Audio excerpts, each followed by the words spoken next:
Hello everyone, welcome to this video. I am so happy to see you here. I hope you are doing well and feeling inspired.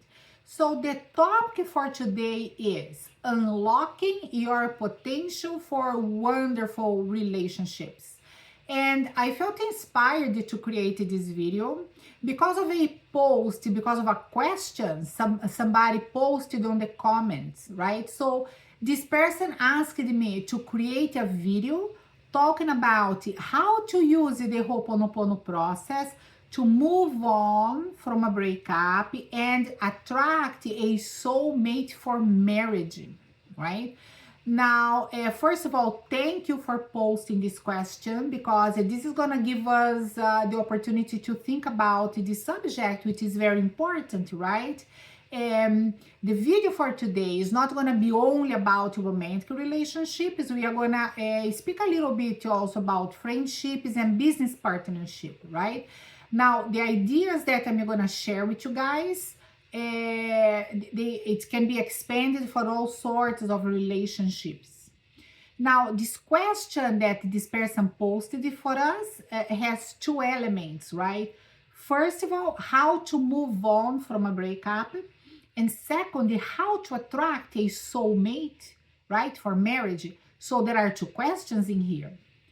And you know, although this question is very specific about romantic relationships, the ideas that I'm sharing today with you guys, those ideas, they can be expanded for any type of relationships, for friendships, or perhaps for business partnerships, okay? So let us start with the breakup. For many people, moving on from a breakup means to deny, avoid, and suppress feelings and emotions because for them, moving on is about blaming the other for what happened, right? I mean, I was right and they were wrong. I am innocent, they are guilty, right? You know, I didn't do anything wrong and I don't want to think, to talk, or to do anything about anymore, right? Now, this attitude is not truly moving on because blame, avoidance, denial, suppression keeps us locked in the past. And if we are emotionally locked in the past, chances are when we find a new relationship, we will repeat the same pattern all over again.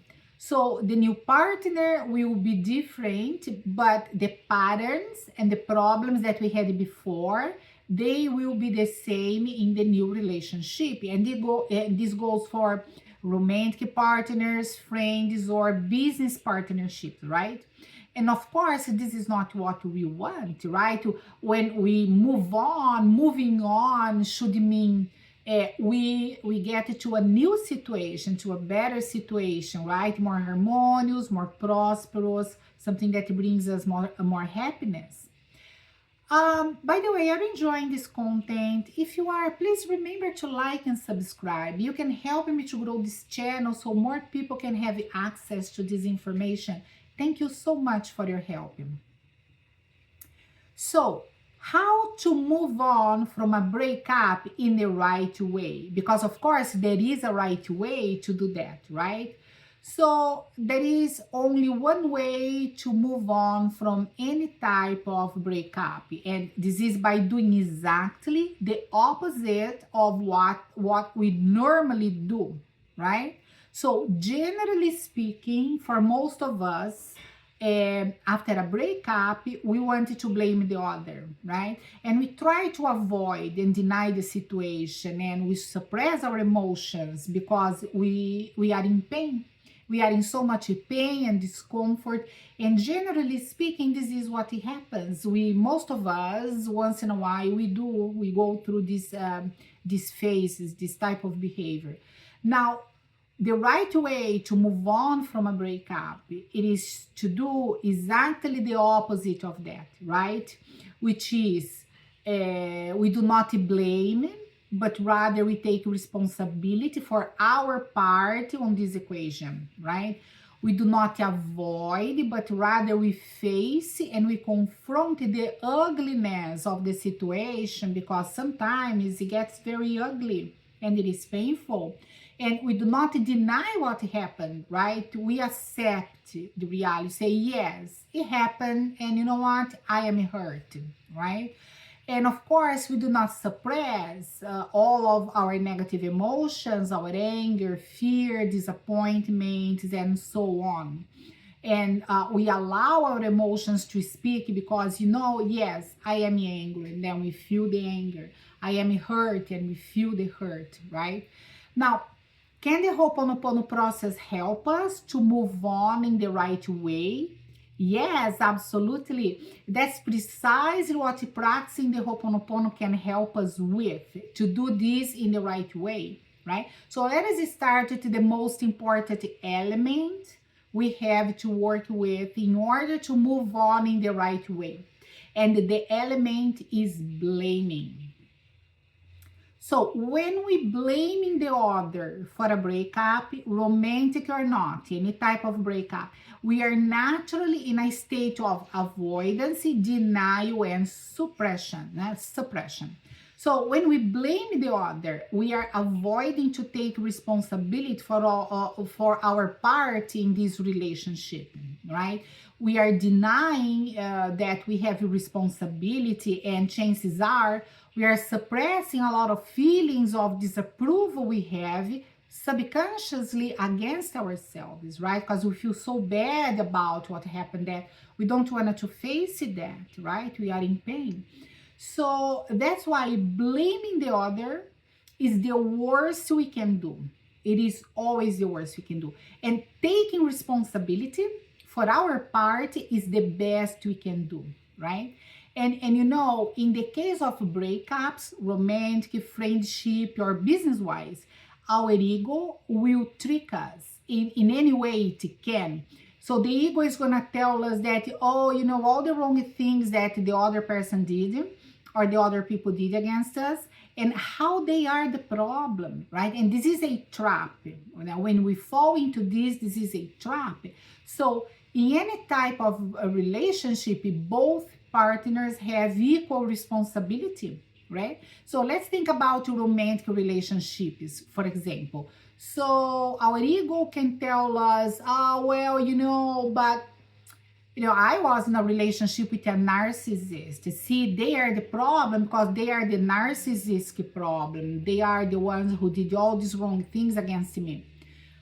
Okay, so perhaps the other person is a narcissist, okay? But the question you must ask yourself, why did I enter in this relationship, right? Why did I get into a relationship with this person? What is going on in me that I called to my life a narcissist?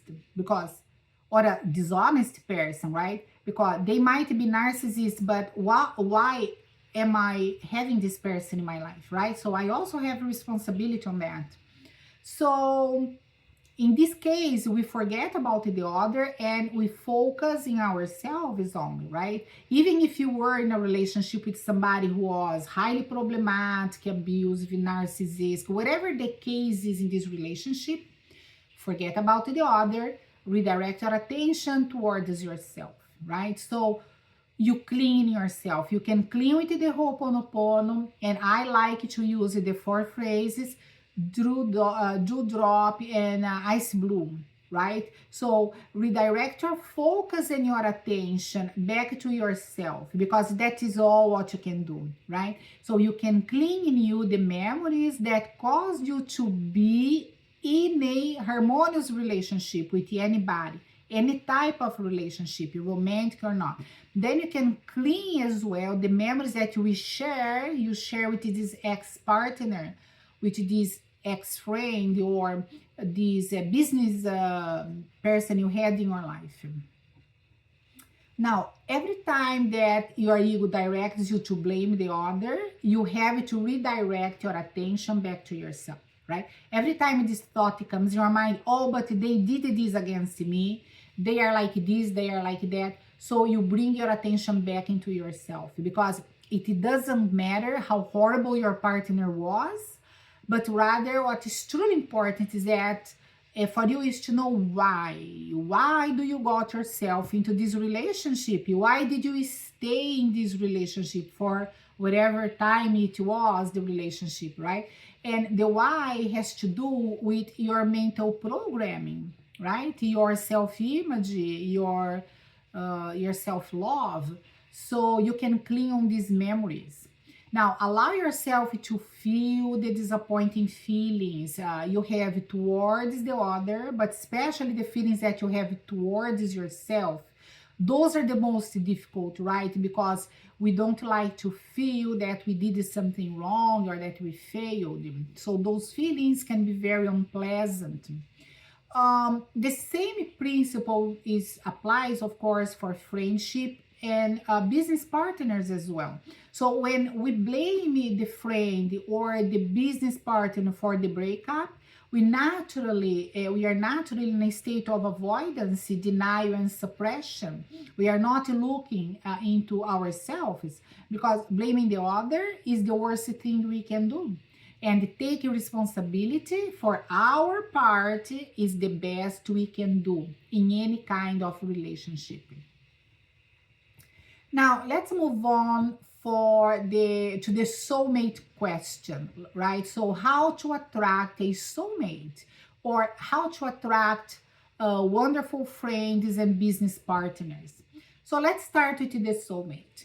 My first suggestions for you, if you are thinking about the soulmate, is first thing that it is very important for you to do is that you take the time to define to yourself what is a soulmate, right? What do you believe a soulmate is? What qualities do you expect to experience in a soulmate relationship? What type of problems or longings the soulmate will resolve for you? What do you want to receive from your soulmate, and what do you want to give to your soulmate, right? So the most important step is to reach mental clarity on your personal definition of a soulmate, because people have different ideas of a soulmate, or what a soulmate should be, or some people even don't believe there is a soulmate, right? So if you believe there is a soulmate, so you need to think about what is a soulmate, and that's your specific definition. So define it to yourself, what is a soulmate. Then you look into your definition and try to understand if you see any ideas or expectation that can be traced back to fairy tales, romantic movies, romantic novels, or any type of literature that sponsors unrealistic ideas of what a romantic relationship should be, or that sell you the idea of happily ever after, because those ideas, they are unreasonable, they are not real in real life. It doesn't happen in this way, right? We all know that, right? So what we see in romantic movies or literature is a childish version of love, and it is not real. Like, so people don't live happily ever after because they are the right match. Now, having a soulmate, in my opinion, doesn't mean that you're gonna live in the clouds all the time, right? So why? Because love is not a feeling, but rather is an attitude, right? It is a decision you make to love somebody, to be committed to somebody, to that relationship. And this decision comes with a lot of work and sacrifices, because everything in life has a price, and you are willing to pay for the price or not to have a soulmate. So you need to ask yourself, what is the price for me to have a soulmate, right? Am I willing to pay this price? For example, you want a soulmate, but you are going to have to sacrifice a little bit of your personal freedom, right? You're not going to have the same amount of time that you had before you had the soulmate. So Are you willing to pay this price? You need to ask yourself these questions. And now the main question you have to ask yourself is, what is a soulmate, right? So let us take a look in two different ideas of what is a soulmate. So the first idea is that, some people, they see a soulmate like a savior figure, right? Someone who will arrive in their lives with a white horse, rescue them from all their problems and sufferings. So a soulmate will provide to me what I need, right? So this idea of a soulmate places the responsibility of this relationship entirely on the other one, on the soulmate. So if I am in here and I want a soulmate and I believe that this person has to save me, it is all his responsibility, right? And the same is true for friendships and business partners. If I believe that if I want my friend or my business partner to do the heavy labor for me with the emotional labor, and I wanted them to save me from my suffering, from my lack of knowledge on something, from my bad choices, well, I am putting all the responsibility on them, right? So I give it to the other, all the power and the responsibility. So this attitude is very childish and it is unhealthy, right? Because adults must take responsibility for themselves, right? For their emotional state, for their actions, for their finances, for their career, for everything in their life. Now, let's look at another definition of a soulmate, right? So a soulmate could be like, soulmate is a partner who walks side by side with me, supporting me so I can reach my potential, and receiving my support so they can reach their potential. So we are equals and we support each other, right? So this is another definition, and these definitions is a little bit more mature, right, than the other one, because here I take responsibility for my life. I don't need to be rescued. I don't need to be saved, but I appreciate to be supported on my path as much as I appreciate the opportunity to support my partner as well on his path, his personal development, right? So both of us support each other.